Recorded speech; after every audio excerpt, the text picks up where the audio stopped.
Hello, in front of me I've got MG3. In this video I'll show you steering wheel buttons functions.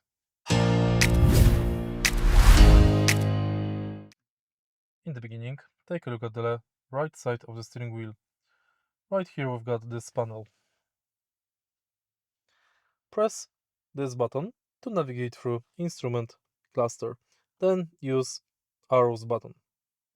Next, this is the favorite function button. You can freely set it up.